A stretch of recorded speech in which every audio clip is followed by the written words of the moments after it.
We're back. SwamiLee's Sports Talk. This is the SwamiLee interview, the very first one, as we will be interviewing collectors, dealers, people who love sports cards, and maybe some professional athletes while we're at it.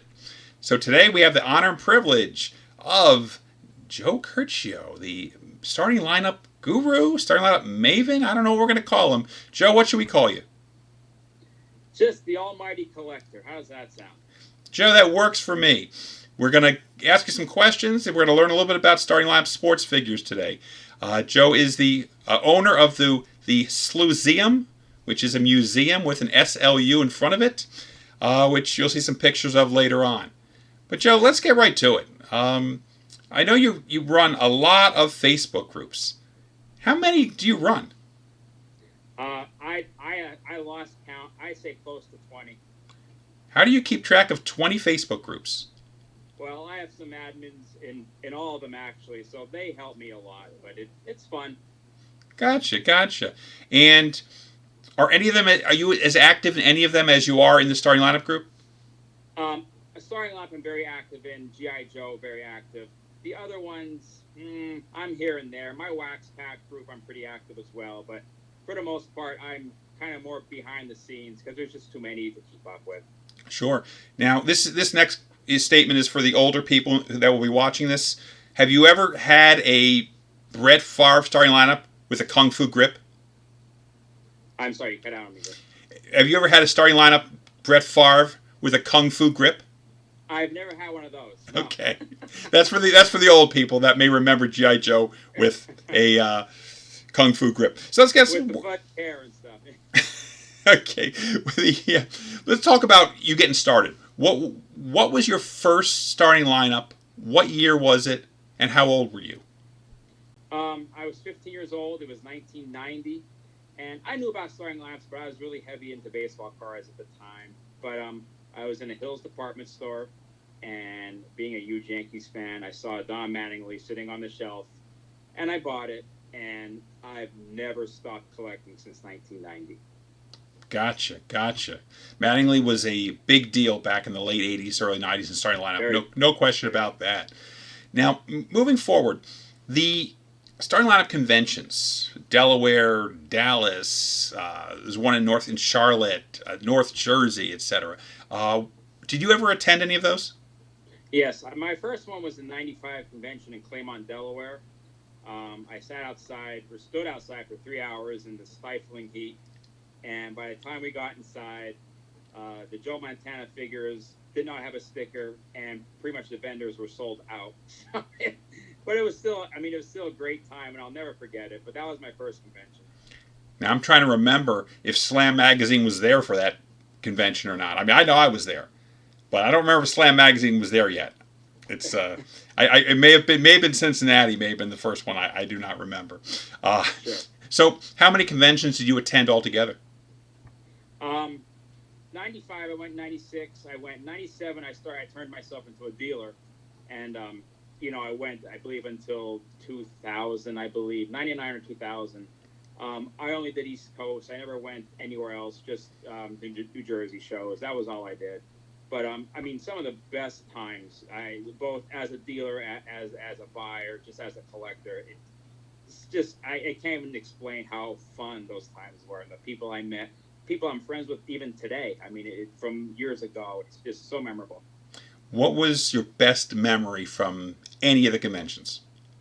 My best memory is the Claymont convention, standing outside. It's not the best memory, but just to experience that, because it was at the height of the craze, and we died in the heat, but it's always the first thing I talk about.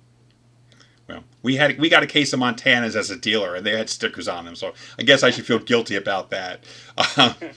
So, when did you start getting into open figures?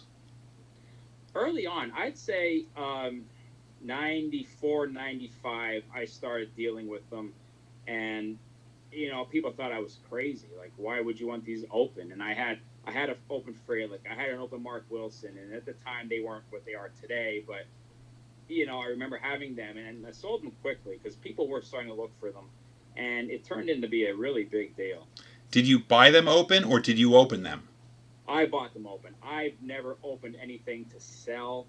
Now, on a personal level, I've opened plenty, but I've never bought something like, well, let me open this to sell it. That didn't make sense to What me. was the most expensive figure that you opened at? In other words, not 20 years later, but when you opened it, what was the most expensive figure at the time?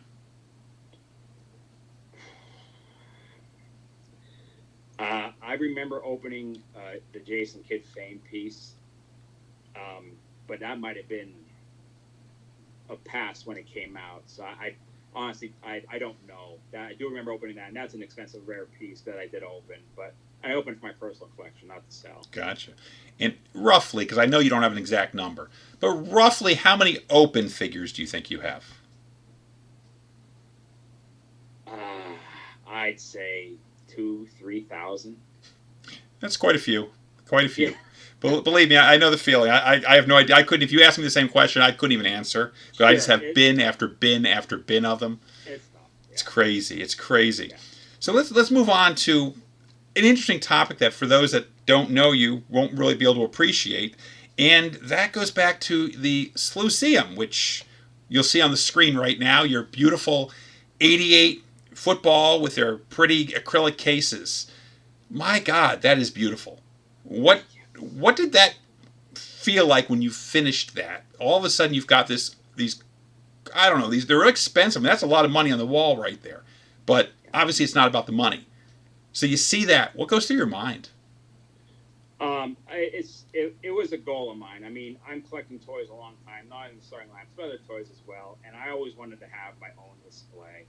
And when my wife and I moved into our new house about 6 years ago, I was like, well, this is where I'm going to do it. And she's like, well, she gave me the blessing.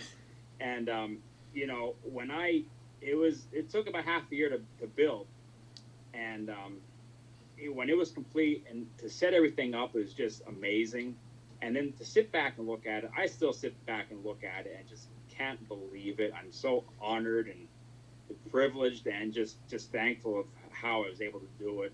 A little luck, and like those cases you see them, I got them for a really good price. So Well, the showcases that we're picturing now are incredible. I mean, that looks better than many of the businesses that you'll walk into that offers products for sale. That is just crazy good looking right there. You know, see the next picture. Let's be honest. Everybody can display. The hundred and some figures we're looking at on display right now. Anybody can do that, but the display cases, the showcases. I mean, that's just gorgeous. That is just gorgeous. So thank you. that is definitely something to be proud of, without a doubt. Um, Thank you. now, you can only name one figure, and one figure only. What is your favorite figure? Bill Fralick. Why? The color, the pose, the rarity, obviously, the mystery. The thing that most collectors wanted. That's I think that's what drives me. I'm sure it drives a lot of other collectors as well. Like, just all those factors is what makes it the best and my favorite. Now, we've seen you come across some really amazing stuff on the Facebook group. Really amazing stuff. Oftentimes, they were coming from former Hasbro employees. How did you start making those connections? Like, how did the first connection come through like that? Well, my very first connection came through. It cost me Tony Casillas card and I believe a Joe Barry Carroll figure, if I'm not mistaken, for the phone number. And I got the phone number and I ran with it, and that's where I got my biggest prototype score. And I picked up things over the years just because people usually contact me, and again, I'm thankful for and lucky enough that happens. And they'll reach me. You type in Google starting lineup, and usually my name is one of the first to appear. So people do reach out to me and find me. And today's world is so easy to find people, and that's how I've gotten a lot of things because of that way. And that's why I asked about the very first one, because again, once you start getting the connections, one leads to another. We all know that. Right. But getting the Right. very first one, tell you a side story. I was talking to another member of the Facebook group who was buying some figures, and he ran into a guy I knew from the shows in the 90s that's fallen off the map. He doesn't want to be on the map.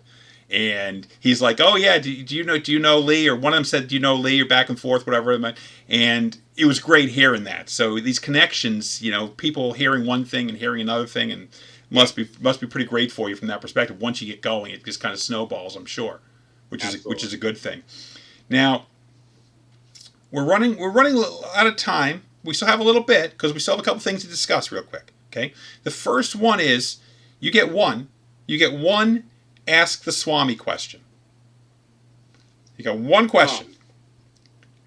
Ask the Swami. You got one. Notice I don't prepare you for this. No. You got one question. It could be anything in the world. Where in God's name did you get that shirt? That is a great question. It's actually a funny story. I was looking for a jersey to wear in some of my videos, and this Philly home team sports was going out of business or something like that. And I saw this shirt, and I was like, that is the ugliest shirt I have ever seen. That will look great on video. And then, wait, the best part is it came back, I put it on. My mother saw it, and she had to have one, so I bought her one also. So we both have this ugly shirt. Okay, so, Joe, now that you've asked the Swami, you now have about 90 seconds. The floor is yours. Okay. Talk about any starting lineup thing you'd like to talk about for roughly 90 seconds. 90 seconds. I want to talk about the new starting lineup figures. Okay. They're due out in December. I know they're not your typical slew. They're bigger. They're more detailed. They move. They're $49.99. Okay. I'm asking collectors to give them a chance because if you don't like them, that's okay. Because this will only, I feel, help our hobby in the long run. It's going to bring interest back in the old ones, in the 90s ones, in the 2000 ones. The name is out there again. Support it. You don't have to buy them, but support it. Support what they're doing. Again, they may not be for everyone. I don't want to say disappointed. I was hoping they were going to look like the old ones as well, but I figured they weren't before we saw them. But I do have them in hand. They're beautiful. They move any which way you want. They look just like the players. They have the shoes, the real sneakers. Well, not real sneakers, but the what they put on them as shoes, I guess we'll call it. I don't know what to call it, but they look just like the real sneakers that the players wear. So give them a chance, and let's see where it goes. It's funny, the figure, I watched your video where you showed the figures, and the only issue I had, and this is horrible to say this, was the pelvic area looks funny.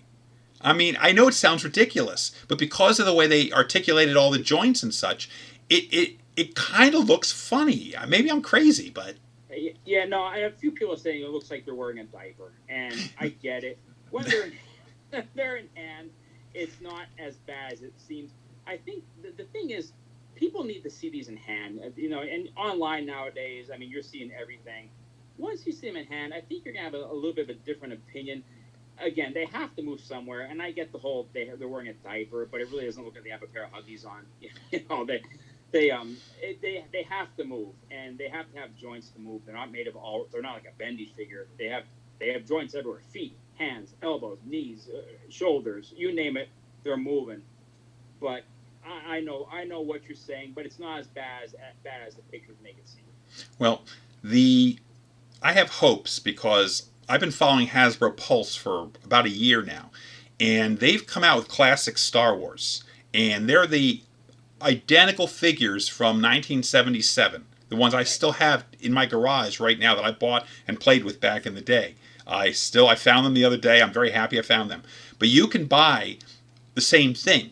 So my hope is, with all the talk, because Hasbro really seems to be listening to all of us. They're reading the boards. They're paying a lot of attention.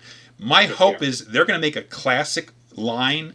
I don't think it's going to be individual figures in package, but they did Star Wars where you could buy, I think it was 6 figures or 5 figures. It was like $69.99 or $79.99, and there were 5 or 6 in a box.